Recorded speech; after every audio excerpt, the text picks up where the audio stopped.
She stood in her crisp military uniform, duffel bag slung over her shoulder, ready to board her flight home after a grueling deployment.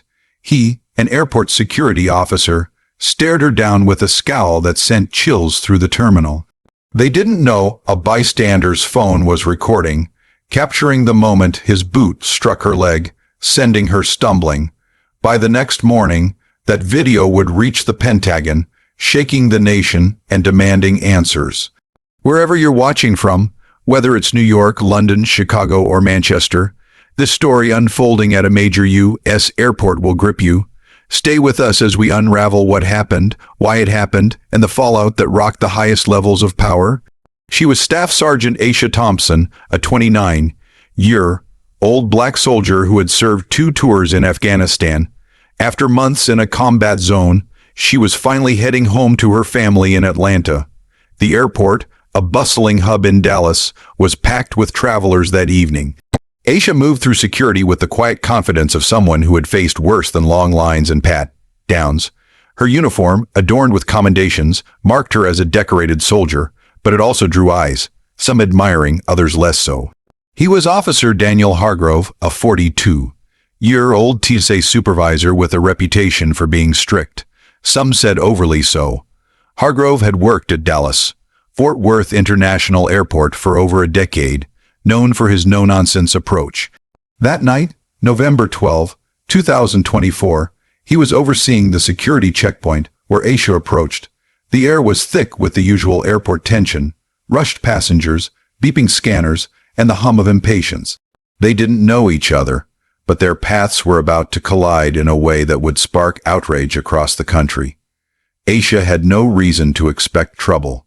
She followed protocol, placing her belongings in the bins, stepping through the scanner. But Hargrove's attention locked on her, his eyes narrowing as she reached for her duffel bag. What happened next would be dissected in headlines, congressional hearings, and Pentagon briefings. "Step aside, soldier," Hargrove barked, his voice cutting through the terminal noise. Aisha froze, her hand still on her bag. She turned to face him, her expression calm but wary.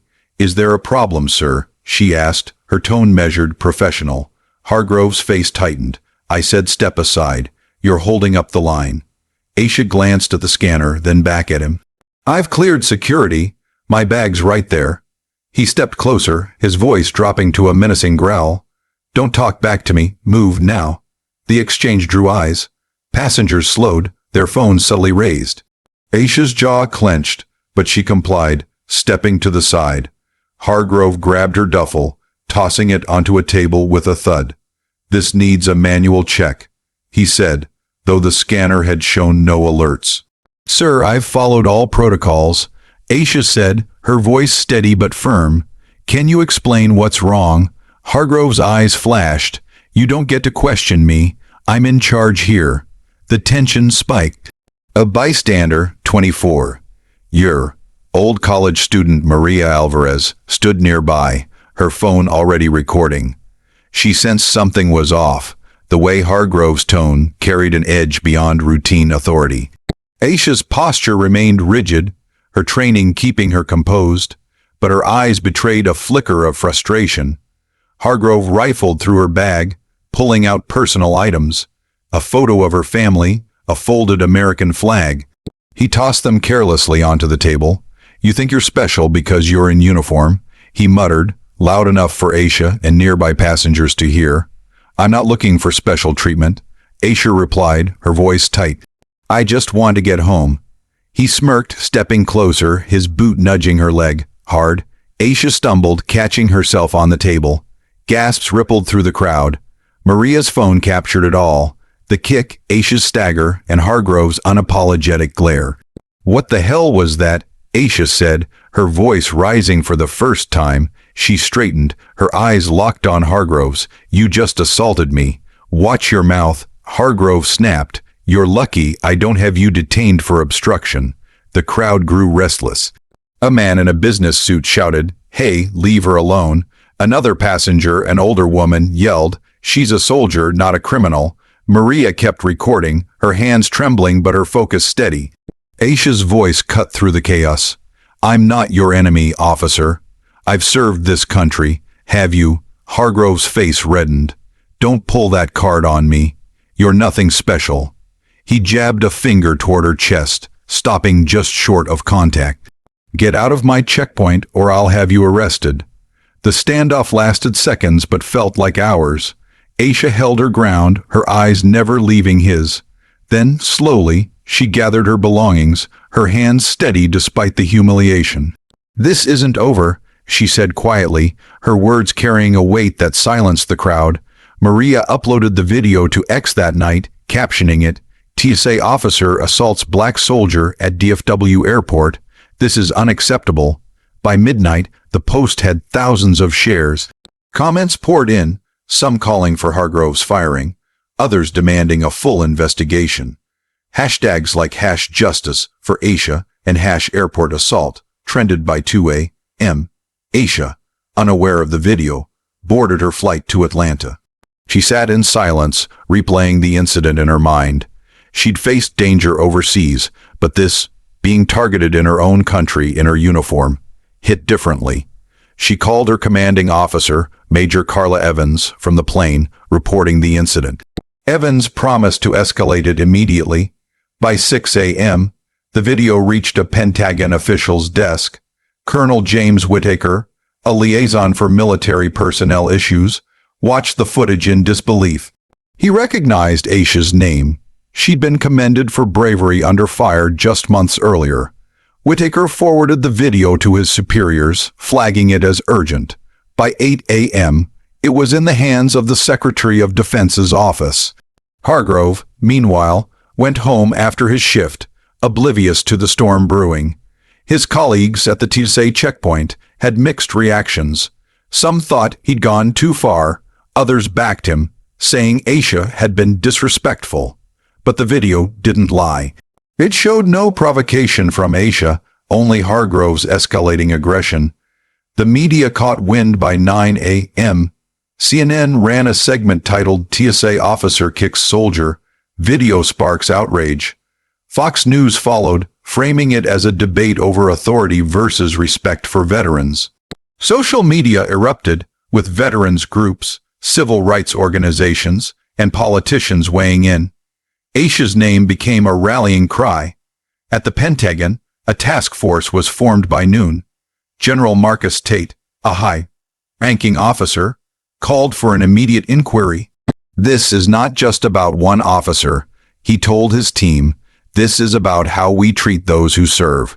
He reached out to Aisha directly, assuring her the military had her back. Aisha landed in Atlanta to a flood of notifications. Friends, family, and strangers had seen the video. Her phone buzzed with messages of support, but also threats from trolls who called her a troublemaker. She stayed off social media, focusing on her family, but agreed to meet with military investigators the next day. Hargrove was suspended by the TSA that afternoon, pending an internal review. He issued a statement through a lawyer, claiming he felt threatened by Aisha's attitude, and that the kick was unintentional. The public didn't buy it. Protests formed outside the airport, with signs reading "Respect our troops" and "No excuse for abuse." The Pentagon's investigation moved swiftly. They interviewed Maria, who provided the full, unedited video. Other passengers came forward, corroborating Aisha's account. One, a retired veteran, said, "I've never seen a TSA officer act like that. It was personal." Another witness, a flight attendant, noted Hargrove's history of targeting minority passengers. By day 2, the story dominated national discourse. Congressional leaders called for hearings on airport security protocols. The TSA faced pressure to reform training, with critics pointing to systemic issues. Aisha, still processing the incident, met with her lawyer, Sarah Nguyen, to explore legal options. Nguyen argued the kick was not just assault, but a civil rights violation. Hargrove's past came under scrutiny. Former colleagues revealed he'd been disciplined twice for excessive force, but never fired. A leaked email from a TSA supervisor described him as a loose cannon. The revelations fueled public anger, with demands for accountability growing louder. Aisha spoke publicly for the first time on day 3, in a press conference arranged by her lawyer. "I didn't serve my country to be treated like this," she said, her voice steady but emotional. "I want justice, not just for me, but for anyone who's been disrespected or hurt for no reason." Her words resonated, trending on X with millions of views. The Pentagon's task force uncovered troubling patterns in TSA interactions with military personnel, particularly minorities. General Tate briefed the Secretary of Defense, recommending policy changes. Meanwhile, Hargrove's lawyer doubled down, claiming the video was taken out of context and that Aisha had provoked him by questioning his authority. Maria, the bystander who recorded the video, became an unlikely hero. She faced harassment online but stood by her decision to share the footage. "I couldn't stay silent," she told a local news outlet. She was just trying to go home. On day 4, a bombshell dropped. A second video surfaced, this time from airport security cameras, showing Hargrove's actions from a different angle. It confirmed he had no reason to single out Aisha. Her bag had cleared the scanner, and she'd followed all instructions. The footage also captured Hargrove muttering a racial slur under his breath, inaudible in Maria's video but clear in the security tape. The revelation shifted the narrative. This wasn't just about a power trip. It was about bias. The Pentagon issued a statement condemning the incident and promising to work with the TSA to prevent future abuses. Hargrove was fired that day, and the Justice Department opened a civil rights investigation. Aisha's case became a catalyst for broader reform, with Congress scheduling hearings on TSA oversight and military protections. Aisha, though shaken, found strength in the support pouring in. She received a personal call from the Secretary of Defense, who apologized and promised action. The military offered her counseling and legal support, but she focused on her family, determined not to let the incident define her. The story didn't end there. Protests continued, not just for Aisha, but for systemic change.